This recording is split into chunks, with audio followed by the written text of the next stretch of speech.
I'm Kristen Bry, video columnist with the Ideas Lab at Milwaukee Journal Sentinel. And I'm J.R. Radcliffe, normally trending sports reporter at the Milwaukee Journal Sentinel. And this is MJS at the RNC, your daily behind-the-scenes look at everything RNC this week with a Milwaukee slant. We are here at the Baird Center in downtown Milwaukee. Over our shoulder is the UWM Panther Arena. It doesn't get more Milwaukee than it is right here inside the hard zone at the Republican National Convention. We're going to try to be your eyes and ears for this convention all week long. All right, so what do we have on docket today? I think we're going to start with how everything impacts Milwaukee residents. We will also give a look inside the security zone. Again, we've got a lot of visuals, a lot of journalists down here. What's actually happening here in downtown Milwaukee? Absolutely. And then we're going to check in with veteran political reporter Craig Gilbert, who's been to these things more than once. Yeah. And we'll also hear from Tamia Folks, who this is her first convention that she's covering. And quite simply, what else is going to be happening here in Milwaukee as the week unfolds? We're going to be here every morning, kind of previewing what's to come. Absolutely. So let's start with security. Obviously,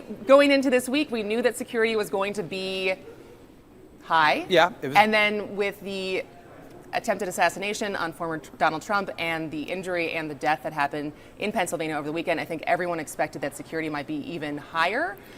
But it sounds like everything's going along as planned. Yeah, I think the story here is that there actually haven't been a lot of changes. I mean, this was already designed to be a very safe experience. Yeah. There are a lot of security checkpoints. There is a ton of law enforcement presence down here in Milwaukee. So we heard from Jeffrey Norman, the police chief, Milwaukee police chief, over the weekend saying, we got this. It's going to be one of the safest places on earth over the next few days. So there aren't going to be that many changes despite what happened a couple days ago. In fact, Cavalier Johnson, the mayor of Milwaukee, he's been meeting with reporters every morning, 6:30, or will be, I should say, meeting with reporters every morning. He gave an update on what things you might be able to expect from a security standpoint. For anyone in and around downtown, you've seen some of these preparations up close. There's a lot that's going on behind the scenes as well. So yes, there will be some inconvenience for people who are traveling to downtown Milwaukee, and that is inevitable in an event such as this. But I am here to report that businesses in downtown Milwaukee are open. So whether you're connected with the convention or whether you're not connected with the convention, visit our restaurants. Buy some of the great tasting sausage over at Usinger's over on Martin Luther King Drive. Downtown Milwaukee is open to commerce, even though the convention is going on here today. All right, well, speaking of the whole security thing, how was your commute this morning? Was it pretty easy getting down here? So I assumed, which was the right assumption, that the vehicle security checkpoints were going to be a nightmare. Yes. Because I have gone to, when Vice President Kamala Harris spoke earlier this year, I went to one of those, and it was a very long line getting in when they have to check each car. So I was like, I'm going to take an Uber. And then, honestly, to get into the soft security zone, if you're a pedestrian, you can actually just walk right in. Yeah. It's once you get into the hard security zone, which is where we are right now, that you need your pass, and there's a lot more police and Secret Service and metal detectors. Yeah, so for those who aren't familiar, there is, like you said, a soft zone and a hard zone. The soft zone, you can be a regular citizen walking around. You just can't have a car unless you've passed through a checkpoint. This is where the backups are happening. For me, I took the expressway in, the I-94 to get downtown, no problem at all. Totally normal morning, except then you get on the surface streets and people are trying to get their cars into that soft zone and it gets a little backed up. I'm actually worried what it's going to look like at noon when you've got a lot of Uber Eats people coming in, people looking for food. I think it's going to get a little congested. So you might want to stay away from downtown. Yes, I would say either give yourself plenty of time if you have to be anywhere near Fiserv or Baird or the 3rd Street Market Hall. If you need to be around here, expect surface street delays because of backups of cars trying to get into the security zone. I don't want to say don't come downtown because businesses are open. It's, like I said, pretty normal inside the soft zone. The hard zone is where you need to get to the Baird Center, to get to Fiserv Forum, the Panther Arena behind us, obviously. You're going to need a little extra credentialing. Now, our colleague Mike DeSisti, photographer with the Milwaukee Journal Sentinel, he, a few days ago, he busted out a scooter, wanted to show off what was going on down here. So here's a look at his video, what he captured inside the hard zone. Hey everybody, Mike DeSisti here, photographer with the Milwaukee Journal Sentinel. I'm down at the scene of the Republican National Convention. We're less than a week away and they are setting up. I got my GoPro here on my kid's scooter and I'm gonna go check it out. Come on.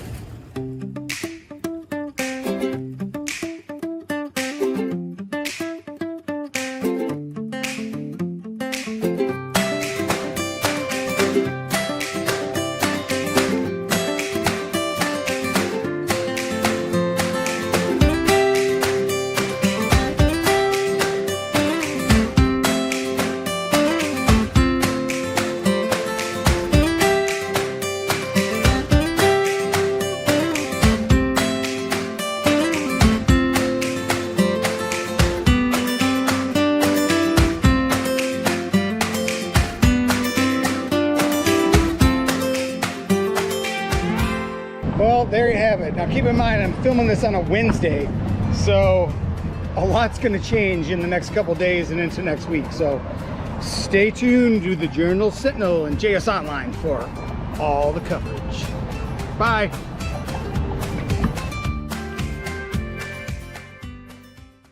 So JR, have you been to a political convention before? I have absolutely not been to a political convention before. I have also never been to a political convention before, and so I'm very much looking forward to the experience, but we wanted to catch up with one of our former colleagues, veteran political reporter Craig Gilbert, who's covered one or two of these in the past.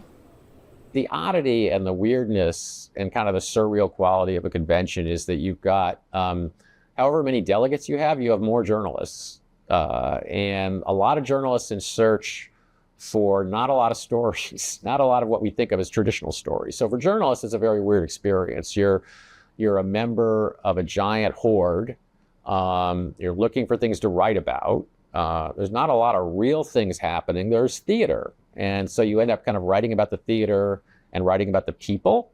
But it's a weird experience to be, to be one of a cast of hundreds and thousands in what's essentially, a staged and scripted event. So there's something kind of surreal about covering a convention. I think it's still a revealing experience in its own way, but it can be a weird one too. And now joining us from the other side of the experience spectrum is public investigator with Milwaukee Journal Sentinel, Tamia Folks. Yeah, hi. Hi, how are you doing today? I'm good. I'm excited to be here. So one of the big things, obviously, with a big convention like this, there are a lot of protests. So we're going to talk about that a little bit. That's something that you've written about. But as public investigator, I know you've done a lot of big projects at the Milwaukee Journal Sentinel. What specifically have you written coming into the RNC that we maybe already can find at jsonline.com? Yeah, absolutely. I mean, as a public investigator, my primary role in the newsroom is to kind of field questions from community members and try to get answers for them about things that they either can't find themselves or maybe can't get directly from a policymaker.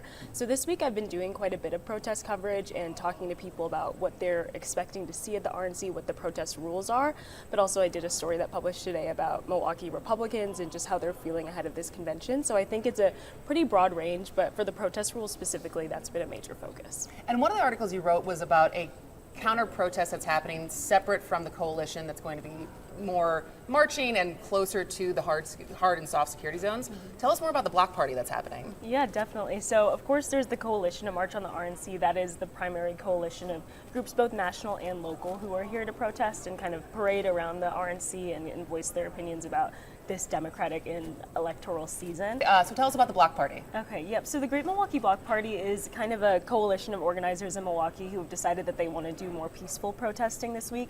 They are a little nervous or concerned about being here in person, concerned about violence. So they planned a bunch of events around the city to kind of show their rebellion in a joyful and peaceful way, but also offer an opportunity for people from more marginalized communities to voice their opinions as well.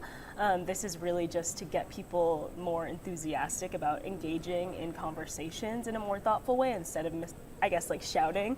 So that is kind of the goal of that event. What I think I read 4,000 police officers from outside the state of Wisconsin are going to be here in Milwaukee this weekend, from as far away as California, North Dakota. I mean, they're coming from all over. Plus, there's a ton of people from outside of Milwaukee who are going to be here that are Wisconsin already. What can you kind of give the sense of like who's all here? Like how many people are here? Yeah, there's an estimated 4,500 officers from outside of the state who will be coming into Milwaukee this week for the RNC. They are serving in a more security and monitoring role for now. Yeah. They plan to engage with protesters just in the sense that they're going to be sitting back until something happens and calls them into action. As it stands, they're not allowed to make arrests directly. They're supposed to engage Milwaukee police officers when doing so. But there are about 16 Wisconsin agencies who will be here doing the policing, and then also 42 agencies from outside of state. So there's certainly a large security presence around the perimeter, and we'll see kind of how that engages people throughout the week. So as a young reporter covering your first political convention, what stories are you following this week? Yeah, I mean, I'm just excited to be here. Honestly, it's a really rare opportunity to have so many people in official powers kind of at your doorstep. I think that's a really rare opportunity for a young reporter, for any reporter, honestly, to be able to have these conversations with policymakers and see what's happening across our nation. Obviously, we had a very high intensity, high pressure weekend leading into this convention, so it'll be interesting to hear from them. You know, how do we tone this down, get the conversation more direct between people, have thoughtful conversations about the policy that is being made in the years to come. So I'm excited for that, and I'm excited to see, you know, who I come across in the hallways. And you'll be in Panther Arena for most of it? I'll actually be here, so so I'll be bouncing around between Wisconsin Media Row and maybe in Fiserv. We'll see. I think, you know, news can be very flexible, so we'll see where we land. I think that is the message we're all getting in media this week is no, maybe have a loose plan, but don't be too inflexible. Yes, absolutely. We have more than 50 writers, photojournalists from the Milwaukee Journal Sentinel that are going to be in the hard zone like we are this week. We're going to be trying to capture everything that's out there. We're going to be inside Fiserv Forum. We've got photographers in there to capture the big moments. We're on press row and all the news conferences in the protest zones, trying to figure out how this entire convention affects the people of Milwaukee, the personalities that are going to be here. There's a lot of politics. We will obviously have that covered at jsonline.com. You can find a great rundown at JS Online right now, written by Allison Durr and Mary Spicuzza, looking at how things have changed or not changed in light of what happened on Saturday and just what to maybe expect over the course of the week. And we're, again, hoping to be the eyes and the ears, how this maybe pays off for the city of Milwaukee now during the RNC and after. And so come back and join us tomorrow. JR, Kristen Bry, Tamia Folks. We'll be here all week for MJS at the RNC.